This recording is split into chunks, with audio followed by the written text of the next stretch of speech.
Hello! Magandang gabi po sa inyo mga kapatiran. Welcome to my YouTube channel. Andito na naman po ako. Andito ulit ako sa inyong kaharapan para ipagluto ko kayo ng masarap na pagkain. Siguro pa na-miss ninyo ang aking pagluluto that medyo na busy ang ating beauty.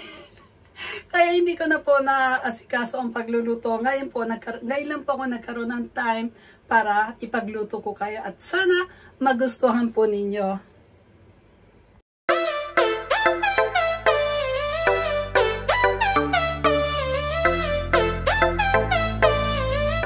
At ito po mga kapatiran ang ating ingredients, sibuyas Tagalog. Tingnan nyo mga kapatid, ang laki-laki ng sibuyas dito. At ito po, pork. So, ang gagawin ko mong luto ngayon ay, instead of beef steak is pork steak. At ang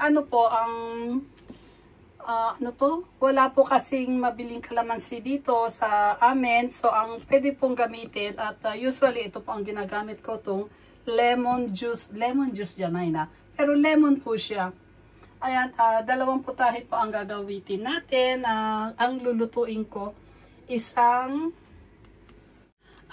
dalawang putahe po ang lulutuin ko mga kapatiran. Ito, inilabas ko na po yung anong tawag dito? Bitter melon. Ano tawag doon? Ampalaya. Ito pong ampalaya. Nileto ko po siya. Nilagay ko po siya sa freezer at hindi ko po siya i-defrost kasi pag dinefrost ko po siya, magiging siya yung lutay-lutay ba. So, magigisa ako ng sibuyas, kamatis, saka ko siya ilalagay po. So, ayan po, mag-start na po tayo at ang hiwa po sa sibuyas, ganyan. Ayan po, mag-start na po tayo ng At, siya nga pala po mga kapatiran, andito po yung aking friend, po siya, chef. Napakasarap po niya magluto. Ngayon po, dinalaw po niya ako dito sa bahay. Sandali. Dinalaw po ako ng friend ko dito sa bahay ngayon na nag-request ako sa kanya na ipagluto niya ako. Hindi ako magluluto. Siya po ang magluluto. Sorry po, nagsinungaling ako sa inyo. At alam niyo, masarap po siya magluto. Siya po ang chef po ng ng Saitama po. So, panonoorin ko lang ang pagluluto niya para matuto naman po ako. Ayan po mga kapatiran, mag-start na po tayo ng pagluluto. First, buksan ng kawali, ang apoy, and exhaust fan. Yan. Tapos po, maglalagay tayo ng konting mantika. Ayan, ilalagay na po natin ang baboy para madali maluto.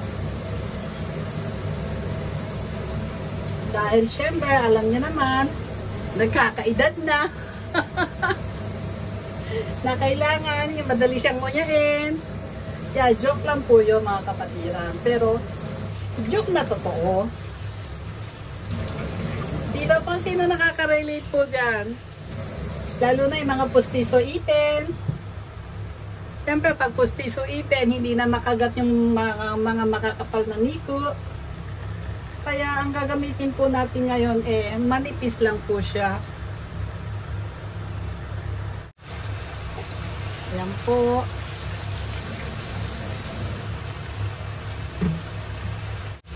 Tapos po, ilalagay ko ng 1 teaspoon na toyo. Ayan.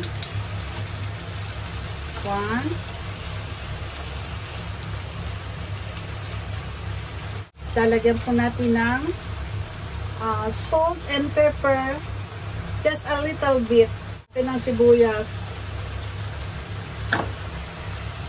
Ayan.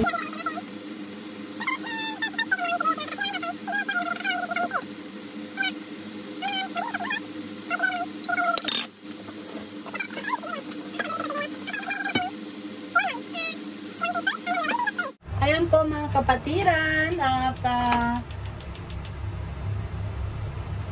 titikman na po natin itong itong niluto kong Ay, hindi pala ako. Tinuro lang pala sa akin. Mga pati, ang sarap, sarap, sarap po. Ganito pala magluto ng ano, ng pork steak. Chef, pag nagluto pala sa ano, sa beef steak, ganun din po ba? Oh. Ganun din ang ano, yung preparasyon. Okay. Ayan, ilagay po natin dito yung dekorasyon ba? Ayan.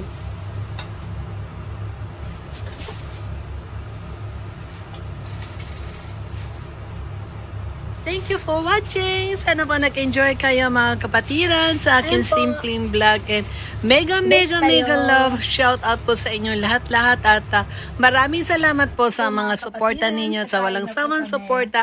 Thank you. Ingat po kayong lahat. Bye-bye. Love you po.